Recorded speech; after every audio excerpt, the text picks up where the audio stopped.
공영방송의 지배구조를 바꾸는 방송 3법 개정안이 22대 국회에서 화두로 떠올랐지만 여당인 국민의힘은 이 법을 방송장악법이라고 규정하며 반발하고 있습니다.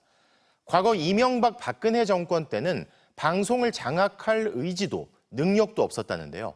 과거에 무슨 일들이 있었는지 조재영 기자가 짚어봤습니다. 국민의힘이 오늘 공정언론 특위를 출범시켰습니다. 방송 3법 개정안이 방송 장악 3법이라면서 그 심각성을 알리겠다는 겁니다. 회의 시작과 함께 문제 삼은 건 이른바 바이든 날리면 보도였습니다. 아시다시피 이 사건은 MBC 뉴스데스크 보도로부터 시작된 사건입니다. 확인되지도 않는 음성을 자막 조작까지 해서 가짜 뉴스를 보도했습니다. 당사자인 윤석열 대통령이 발언 실체를 밝히지 않으면서 전 국민이 강제로 듣기 평가를 해야 했지만 그걸 가짜뉴스라고 규정한 겁니다. 국민의힘은 방송 3법이 특정 정파를 위한 거라고 주장합니다. 하지만 방송 3법 개정안은 공영방송의 이사 추천권을 PD협회와 기자협회, 언론학회 같은 직능단체들로 확대하는 법안입니다.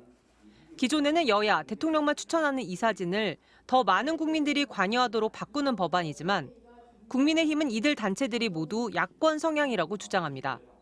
그러면서 이명박 박근혜 정부 때 언론 장악이 언제 있었냐고 항변했습니다. 이명박 박근혜 정부는 방송을 장악할 의지도 없어 그럴 능력도 없었습니다. 이건 현실적으로 보셔야 됩니다.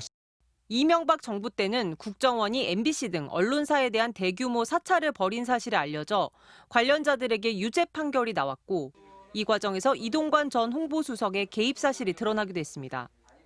또 박근혜 정부 때는 당시 MBC 보도국장과 보도본부장을 거쳐 사장이었던 김장겸 국민의힘 의원이 언론노조원들을 상대로 부당정보 인사한 사실이 드러나 대법원에서 최종 유죄 판결을 받았습니다. 윤석열 정부 들어서도 언론 탄압 논란은 끊이지 않고 있습니다. 방심위와 선방위는 김건희 여사를 비판했다는 이유로 제재를 가하고 대통령과 정부 여당의 비판적인 보도에 대해 무더기로 징계를 내렸습니다.